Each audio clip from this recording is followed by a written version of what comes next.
తెలంగాణలో కొత్త పథకాలపై నేటి నుంచి ఫీల్డ్ సర్వే నిర్వహించనుంది ప్రభుత్వం. ఈ నెల 20 వరకు సర్వే చేపట్టి లబ్దిదారుల ముసాయిదా జాబితా రెడీ చేయనున్నారు. తర్వాత 21 నుంచి 24 వరకు గ్రామ సభలు నిర్వహించి జాబితాలు ఫైనల్ చేస్తారు. ప్రభుత్వం ఈ నెల 26 నుంచి రైతు భరోసా, ఇందిరమ్మ ఆత్మీయ భరోసా, కొత్త రేషన్ కార్డుల పంపిణీ, ఇందిరమ్మ ఇండ్లు మంజూరు స్కీంలు అమలు చేయనుంది.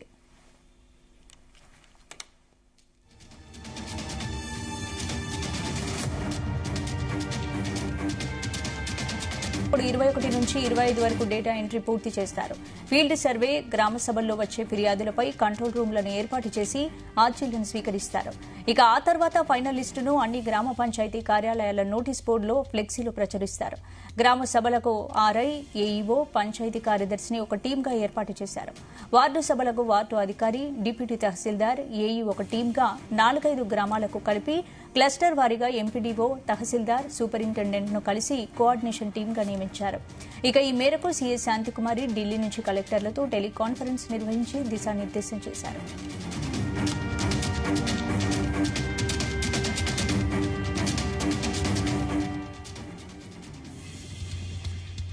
ఇదే అంశానికి సంబంధించి పూర్తి అప్డేట్స్ మా ప్రతినిధి సతీష్ అందిస్తారు. సతీష్, స్పందన 4 పథకాల ఇంప్లిమెంటేషన్ సంబంధించి కూడా రాష్ట్ర ప్రభుత్వం కూడా కసరత్తు చేస్తుంది. ఒకటి ఇందిరమ్మ ఇండ్లతో పాటు ఇటు రైతు భరోసా, ఇందిరమ్మ ఆత్మీయ భరోసాతో పాటు రేషన్ కార్డ్స్ ఇష్యూ సంబంధించి కూడా ఇప్పటికే ఇటు రాష్ట్ర ప్రభుత్వం కూడా కసరత్తు చేస్తుంది. మరి దీనికి సంబంధించి కూడా ఇటు ఈ నెల 20 వరకు కూడా సర్వే చేపట్టలు కూడా రాష్ట్ర ప్రభుత్వం కూడా భావించింది. మరి లబ్ధిదారుల ఎంపిక కోసం కూడా ముసాయిదా జాబితా కూడా రద్దు చేయనున్నారు. ఈ నెల 21 నుంచి 24 వరకు గ్రామ సభలు నిర్వహించి జాబితాలు కూడా ఫైనల్ చేస్తారు. ప్రభుత్వం ఈ నెల 26 నుంచి కూడా రైతు భరోసా, ఇందిరమ్మ ఇండ్లు, అదేవిధంగా ఇందిరమ్మ ఆత్మీయ భరోసా, కొత్త రేషన్ కార్డుల పంపిణీ సంబంధించి స్కీమ్ కూడా అమలు చేయనుంది. మరి ఈ నేపథ్యంలో దీనికి సంబంధించి కూడా లబ్ధిదారుల ఎంపిక కోసం కూడా రాష్ట్ర ప్రభుత్వం కూడా కసరత్తు చేస్తుంది. ఈ నేపథ్యంలోనే ఈ నెల 21 నుంచి 25 వరకు డేటా ఎంట్రీ పూర్తి చేస్తారు. తర్వాత ఫీల్డ్ సర్వే ఉంటది. గత గ్రామ సభల్లో వచ్చే ఫిర్యాదులపై కూడా కంట్రోల్ రూమ్ కూడా ఏర్పాటు చేసి అర్జీలను కూడా స్వీకరిస్తారు. ఆ తర్వాత ఫైనలిస్ట్ ను కూడా అన్ని గ్రామ పంచాయతీ కార్యాలయాల్లో నోటీసు బోర్డులో కూడా ఫ్లెక్సీ రూపంలో కూడా ప్రదర్శిస్తారు. గ్రామ సభలను ఇటు ఆర్ఐతో పాటు ఏఈఓ, పంచాయతీ కార్యదర్శులు కూడా ఒక టీమ్ గా ఏర్పాటు చేస్తారు. వార్డు సభలకు సంబంధించి వార్డు అధికారి, డిప్యూటీ తహసీల్దార్, ఏఈ ఒక టీమ్ గా కూడా ఉంటారు. 4-5 గ్రామాలకు కలిపి ఒక క్లస్టర్ వారిగా ఎంపీడీఓ, తహసీల్దార్, సూపరింటెండెంట్లు కూడా కలిపి ఒక కోఆర్డినేట్ టీమ్ గా నియమిస్తారు. అంటే ఎక్కడ కూడా ఎలాంటి ఇబ్బందులు తలెత్తకుండా ఇటు లబ్ధిదారుల ఎంపికే దిశగా రాష్ట్ర ప్రభుత్వం అడుగులు చేస్తుంది. ఎందుకంటే నిజమైన అర్హులకు మాత్రమే ప్రభుత్వ పథకాలు అందించాలని కూడా రాష్ట్ర ప్రభుత్వం నిర్ణయించింది. మరి ఈ నేపథ్యంలోనే వీటన్నిటి కూడా చర్యలు కూడా చేపడుతుంది. మరి ఇప్పటికే ఇటు సీఎస్ శాంతికుమారి కూడా ఢిల్లీ నుంచి కలెక్టర్లతో కూడా టెలికాన్ఫరెన్స్ నిర్వహించి అందరికి కూడా దిశానిర్దేశం చేయడం జరిగింది. మరి దీనికి సంబంధించి కూడా అన్ని కూడా పగడ్బందీగా చేయాలి. లబ్ధిదారుల ఎంపిక కూడా సంబంధించి కూడా చర్యలు కూడా తీసుకోవాలి. ఎందుకంటే గత బీఆర్ఎస్ గవర్నమెంట్ లో చాలా వరకు కూడా ఆ బీఆర్ఎస్ సంబంధించి కార్యకర్తలకే లబ్ధి చేకూరింది. కాబట్టి మరి ప్రజెంట్ తెలంగాణలో కాంగ్రెస్ గవర్నమెంట్ ఏర్పడిన తర్వాత నిజమైన అర్హులు అయితే ఎవరు ఉంటారో వాళ్ళకు మాత్రమే పథకాలు ఇంప్లిమెంటేషన్ చేయాలని కూడా రాష్ట్ర ప్రభుత్వం భావిస్తుంది. మరి దానిలో భాగంగానే లబ్ధిదారుల ఎంపిక కోసం కూడా కీలక నిర్ణయం కూడా తీసుకుందని చెప్పుకోవచ్చు. ఇక మరోవైపు ఇటు రైతు భరోసా సంబంధించి కూడా ఇప్పటికే సాగు భూములకు మాత్రమే రైతు భరోసా ఇస్తామని కూడా ఇప్పటికే సర్కార్ ప్రకటించింది. మరి దీంతో సాగు లేని భూములను గుర్తించేందుకు కూడా ఫీల్డ్ సర్వే చేయనున్నారు. ఇప్పటికే ఇటు ఇరిగేషన్, ఇండస్ట్రీ అవసరాల కోసం ప్రభుత్వం సేకరించినటువంటి భూములను కూడా, అదేవిధంగా ఇటు నాలా కన్వెన్షన్ సంబంధించినటువంటి భూములను, వెంచాలకు సంబంధించిన రికార్డులు కూడా రెవెన్యూ, ఇటు అగ్రికల్చర్ శాఖలు కూడా చేరాయి. కాబట్టి మరి వాటి ఆధారంగా క్షేత్రస్థాయిలో పర్యటించి నిర్ధారించున్నారు. అంటే సాగు చేసే వ్యవసాయ యోగ్యమైన భూములకు మాత్రమే ఈసారి రైతు భరోసా కూడా ఇస్తామని కూడా చెప్పారు. కాబట్టి మరి దానికి అనుగుణంగా కూడా సర్వే కూడా చేపడుతున్నారు. మరి ఇందుకోసం తహసీల్దార్లు, ఎంపీడీఓలు, వ్యవసాయ అధికారులు, పంచాయతీరాజ్ అధికారులతో పాటు ఇటు నీటిపారుదల శాఖ ఏఈలు, ఉద్యాన సంబంధించి పశుసంవర్ధక శాఖ అధికారులు, అదేవిధంగా వివిధ శాఖల సూపరింటెండెంట్లు కూడా మండల వారికి కూడా స్పెషల్ టీంలు ఏర్పాటు చేశారు. మరి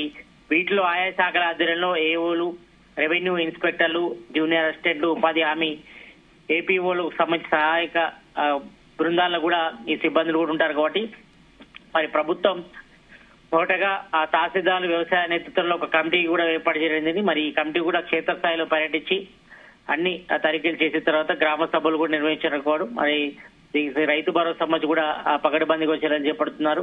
మరి నిజమైన రైతులకి ఒక రైతు భరోసా ఇస్తామని చెప్పారు. సంవత్సరానికి ఎకరానికి 12,000. అదేవిధంగా ఇంద్రమ్మ ఆత్మీయ భరోసాలో భాగంగా వ్యవసాయ కూలీలకు 12,000 ఇస్తామని చెప్పారు. కాబట్టి మరి దీనికి సంబంధించి కూడా ఇప్పటికే సర్వే కూడా చేపడుతున్నారు. మరి వ్యవసాయ కూలీలను గుర్తించేది కూడా ఇప్పటికే ఇటు ఉపాధి హామీకి సంబంధించి కార్డ్స్ ఎవరెవరికి ఉన్నాయి, ఎంతమంది ఉన్నారని కూడా డాటా కూడా తీస్తున్నారు. మరి ఈ విషయంలో మాత్రం ఈ నెల 20 నుంచి 25 వరకు కూడా సర్వే చేపట్టి దానికి సంబంధించిన డీటెయిల్స్ కూడా ఇవ్వనున్నారు. ఇక 1,00,000 ఎకరాల్లో భూమి ఉండటం, రికార్డులు తనిఖీలు, క్షేత్రస్థాయి పరిశీలన కూడా నరులతో సాధ్యం కాని కూడా భావించింది. కాబట్టి ఈ నేపథ్యంలో మరి ఈ యొక్క రైతు భరోసా సంబంధించి కూడా లబ్ధిదారుల ఎంపిక కోసం కూడా చాలా కీలకంగా ఉంది. కాబట్టి మరి దాదాపు ఇటు భూభారతి నుంచి కూడా దాదాపు 1,52,00,000 డేటాను కూడా జిల్లాల వారికి పంపారు. కాబట్టి మరి అందులో సాగు యోగ్యమైందో కాదో భూములు కూడా ప్రత్యేక యాప్ను కూడా బ్లాక్ లిస్ట్ మార్కెటింగ్ కూడా ఏర్పాటు చేశారు. కాబట్టి ఏ భూములకు రైతు భరోసా ఇస్తారో ఫ్లెక్సీలలో గ్రామ సభలో కూడా ప్రదర్శించున్నారు. మరి ఇందిరమ్మ ఆత్మీయ భరోసా కూడా ఆధార్ లింక్ తో కూడా చేరున్నారు. ఎందుకంటే ఎవరి రైతుకులు ఉన్నారో వారి ఆధార్ లింక్ కూడా అందులో లింక్ చేస్తే ఎవరు వ్యవసాయ కూరున్నారో కూడా తెలిసిపోతుంది. కాబట్టి మరి ఐడెంటిఫికేషన్ కూడా ఈజీగా అవుతుందని కూడా రాష్ట్ర ప్రభుత్వం భావించింది. మరి దానిలో భాగంగా ఇందిరమ్మ ఆత్మీయ భరోసాలో భాగంగా వ్యవసాయ కూలీలకు సంవత్సరానికి 12,000 ఇస్తామని కూడా చెప్పారు. కాబట్టి మరి దీనికి సంబంధించి కూడా డీటెయిల్స్ కూడా కలెక్ట్ చేస్తుంది రాష్ట్ర ప్రభుత్వం. ఇక ఇందిరమ్మ ఆత్మీయ భరోసా కింద భూమి లేని వ్యవసాయ కూలి కుటుంబాలకు 6,000 చొప్పున 2 విడతలుగా 12,000 నుంచి 12,000 నగదు అందిస్తామని చెప్పారు. కాబట్టి మరి ఈ పథకానికి ఏడాదిలో కనీసం 20 రోజులు ఉపాధి హామీ 10 జిల్లాలు పూర్తి చేసిన వారికి ఈ జాబితా రాష్ట్ర స్థాయి నుంచి జిల్లాలకు కూడా చేరింది. ఇప్పటికే మరి లబ్ధిదారులను గుర్తించే ప్రక్రియలో భాగంగా ఉపాధి హామీ కూలి గుర్తింపు కార్డులను కూడా ఆధార్ కార్డులతో లింక్ చేయాలని కూడా రాష్ట్ర ప్రభుత్వం నిర్ణయించింది. మరి ఇందుకు ఎంపీడీఓలకు బాధ్యత కూడా అప్పగించింది. ఎందుకంటే ఇదంతా కూడా వాళ్ళ పరిధిలో ఉంటుంది. కాబట్టి మరి ఎంపీడీఓలు ఆ సమన్వయంతో గ్రామ సభల్లో ఈ జాబితాను కూడా ప్రకటిస్తారు. మరి గ్రామ సభల్లో అభ్యంతరాలు వస్తే వాటిని స్వీకరించి పరిశీలించి తగిన చర్యలు కూడా తీసుకోవాలని కూడా ఉన్నతాధికారులు కూడా ఆదేశించడం జరిగింది.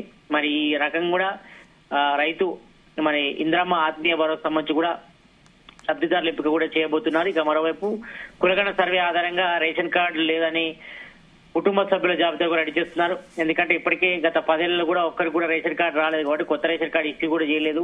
గత బీఆర్ఎస్ గవర్నమెంట్ కూడా ఒక్కరికి కూడా రేషన్ కార్డు రాలేదు. కాబట్టి మరి కొత్త రేషన్ కార్డు కోసం కూడా అప్లికేషన్స్ కూడా ఈ నెల 26 నుంచి కూడా తీసుకుంటామని కూడా ఇప్పటికే సివిల్ సప్లై శాఖ మంత్రి ఉత్తకవారి కూడా పలుమార్లు కూడా చెప్పడం జరిగింది. కాబట్టి మరి దీని వెరిఫికేషన్ కూడా ఒక లిస్టు ఆధారం కూడా ఇప్పటికే చేస్తున్నారు. మరోవైపు ఇటు తెలంగాణ కాంగ్రెస్ గవర్నమెంట్ ఏర్పడిన తర్వాత ప్రజాపాలనలో దాదాపు కొత్త రేషన్ కార్డు కోసం 10 లక్షల పైగా దరఖాస్తులు కూడా రావడం జరిగింది. కాబట్టి మరి వీటికి సంబంధించి వివరాలు కూడా నమోదు చేస్తున్నారు. మరి దీనికి సంబంధించి కూడా కొత్త వెబ్సైట్ తీసుకొచ్చి దానిలో దరఖాస్తు తీసుకోవాలని కూడా రాష్ట్ర ప్రభుత్వం కూడా భావిస్తుంది. మరి ఈ విషయంపై కూడా కొత్త రేషన్ కార్డు ఇష్యూ కోసం కూడా రాష్ట్ర ప్రభుత్వం కూడా చర్యలు చేపడుతుంది.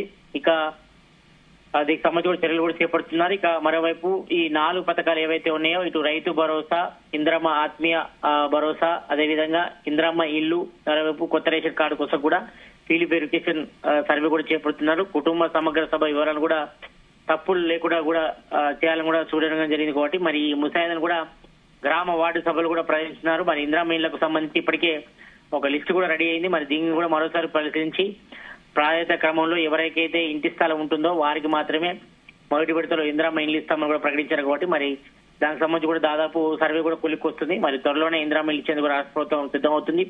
ఈ నెల 26న ఇటు ఇందిరమ్మ ఇల్లు, రైతు భరోసా, ఇందిరమ్మ ఆత్మీయ భరోసాతో పాటు రేషన్ కార్డ్స్ ఇష్యూ చేసే దిశగా రాష్ట్ర ప్రభుత్వం అడుగులేస్తుంది. మరి దీనికి సంబంధించి కూడా ఇప్పటికే పనులన్నీ కూడా చకచక జరుగుతున్నాయి. కాబట్టి మరి ఈ 4 పథకాలు ఒకేసారి కూడా ఇంప్లిమెంటేషన్ దిశగా రాష్ట్ర ప్రభుత్వం అడుగులేస్తుందని చెప్పుకోవచ్చు. స్పందన. Right, thank you Satish.